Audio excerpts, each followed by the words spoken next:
Quer transformar sua vida e alcançar o corpo dos seus sonhos? Apresentamos o programa Receitas para Secar em 30 Dias, o segredo para emagrecer de forma saudável. Receitas fáceis de preparar, saborosas e que vão acelerar sua perda de peso. Não perca tempo, mais informação no primeiro comentário. Os triglicéridos de cadeia média são facilmente absorvidos porque não necessitam de sais biliares nem das enzimas digestivas.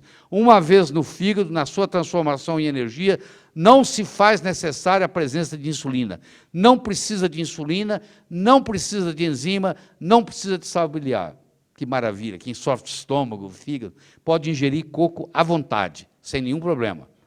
Aqui tem trabalhos do coco na obesidade, 1, 2, 3.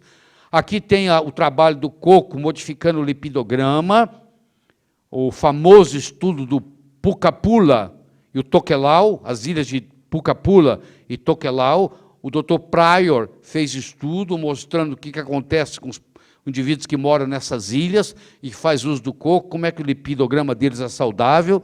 Ele acompanha esses pacientes, essas ilhas pertencem à Nova Zelândia, no Pacífico, e acompanha pessoas que mudam da Pucapula e da Tokelau para a Nova Zelândia, propriamente dito, e aí mostra o que acontece com o perfil de lipidograma, que eles param de comer coco, começam a comer comidas industrializadas, e vem todos os problemas. Tá? Efeitos benéficos do coco no lipidograma, comparação com óleo de milho. Mais trabalhos do coco e lipidograma, tenha vontade, olha aí, coco e lipidograma, coco e lipidograma, coco e lipidograma. Meta-análise de 60 ensaios clínicos. Eles pegaram 60 estudos mundiais, usando coco para melhorar o lipidograma, juntaram tudo, fizeram uma meta-análise e mostraram, realmente aumenta o HDL, baixa o LDL. Não muda o colesterol, muda o LDL, diminuindo, e muda o HDL, aumentando. Tá? Melhora o perfil lipídico. Triglicéridos de cadeia média. Coco e tromboembolismo. Quem tem predisposição a tromboembolismo, ele aumenta o tissue plasminogen activate antígeno, ele inibe ele. Então, ele estimula o TPA, ele estimula a lise de coágulos. Se formar, pode ser lisado. Feito pelo óleo de coco. Está vendo aqui? Trabalho de 2003. Aumento na incidência de doença cardíaca em pessoas que mudam das ilhas para a Nova Zelândia. O Dr. Pryor acompanhou aquele pessoal da Pucapula e mostrou que eles adoecem quando eles mudam, e o lipidograma muda. Nos Estados Unidos, morrem 2.500 pessoas a cada 24 horas por problema cardíaco. Uma pessoa morre nos Estados Unidos a cada 34 segundos por doença cardíaca. Isso vem aumentando. Toda essa teoria, essa hipótese de gordura vem só piorando o problema. Cada vez pior, cada vez mais gente morrendo. Ninguém consegue consertar. Por quê? Porque o erro está lá no começo. É o contrário, a pessoa devia estar comendo mais gordura e não menos gordura. Tá? A região Bicol da República das Filipinas tem o maior consumo de coco no país e a mais baixa taxa de doença cardíaca no país. Qualquer lugar que você for na Índia, você vai nas Filipinas, você vai na Nova Zelândia, todo lugar que você faz estudo, você vai ver, epidemiológico, você vai ver que quanto mais coco, menos doença cardíaca. Quanto mais coco, menos obesidade. Quanto mais coco, menos diabetes. Tá? Aí, vamos falar sobre a água de coco. A água de coco, pura e simples. Não é de caixinha, não, pelo amor de Deus. Estou falando é o coco mesmo, natural. A água de coco aumenta HDL. Tá? Aqui, mata úlcera, mata Helicobacter pylori.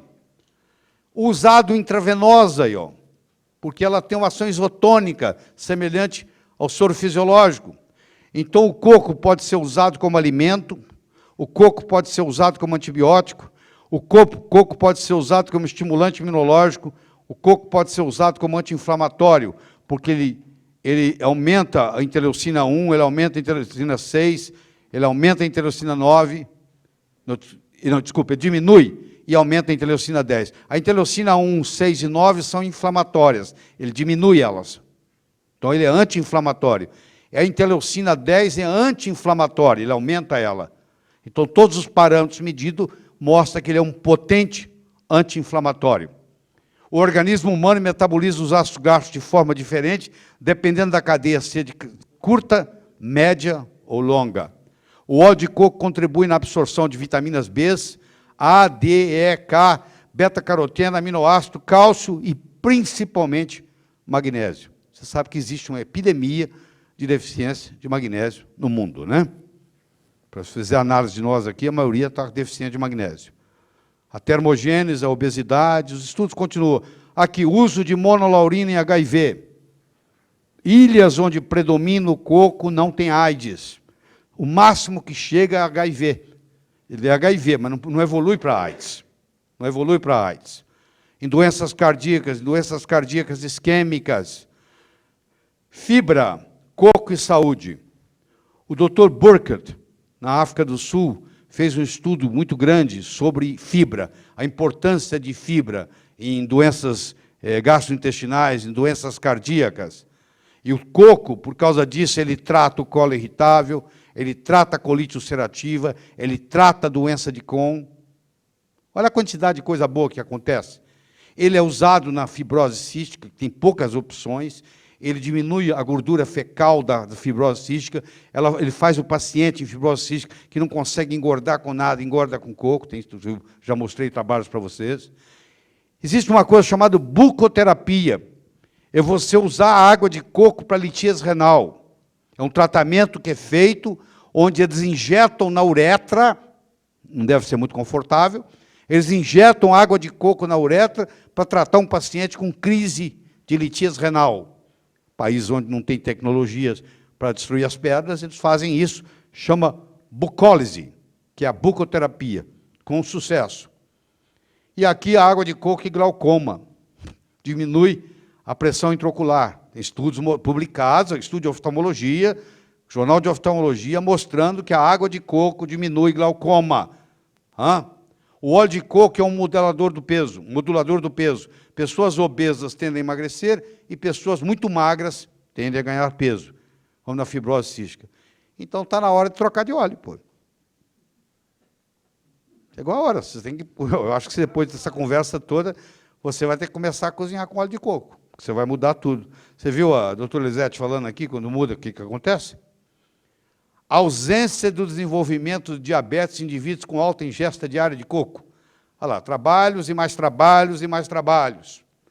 O Dr. Burkert foi, durante muitos anos, a maior autoridade em fibra no mundo. Ele mostrou que pacientes que têm apendicite, paciente que tem hernia natal, paciente que tem hemorroida, paciente que tem cálculo biliar, paciente que tem via varicosa, paciente que tem diverticulose, todos eles tinham baixo consumo de fibra.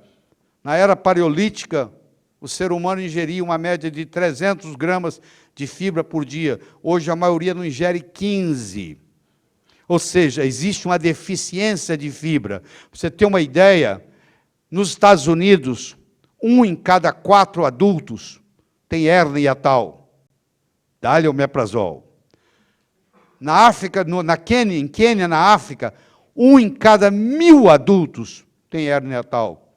Por quê? Porque você vai ver que a quantidade de fibra ingerida no Quênia é 10 vezes maior do que a quantidade de fibra ingerida nos Estados Unidos. E o coco, olha o perfil do coco, gente. Não tem alimento que tem mais fibra do que coco. Olha aqui, olha só a quantidade, comparado com grãos. Olha onde é que está o coco. O farelo de coco é muito rico em fibra.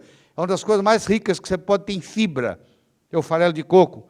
A fibra do coco, essa que está aqui, que está maior que qualquer outra coisa que você pode comer, é 7% de fibra solúvel e 93% de insolúvel. Aqui está a fibra na dieta e prevenção de doenças cardiovasculares. Quanto mais fibra você come, menos doença cardíaca você tem. Quanto mais fibra, menos doença cardiovascular. Aqui, ó, fibra e sensibilidade insulínica. Quanto mais fibra, mais sensibilidade insulínica, menos resistência insulínica, menos diabetes. Fibra é uma prevenção de diabetes.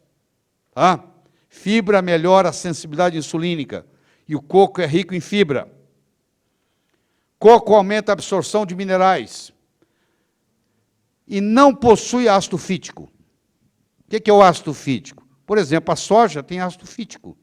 Você começa a ingerir soja, o ácido fítico da soja quela as suas vitaminas e os seus minerais. E você não consegue absorvê-los, porque formam fitatos, que vão para as fezes. O coco não tem ácido fítico, ou seja, não existe esse receio de quelar. É uma fibra perfeita. E contribui para a microbiota intestinal. Apesar do monolaurino matar fungo, matar vírus, matar bactéria, matar parasita, ele não interfere na microbiota saudável. Ele só mata o patógeno, ele não mata o benéfico. Ou seja, não tem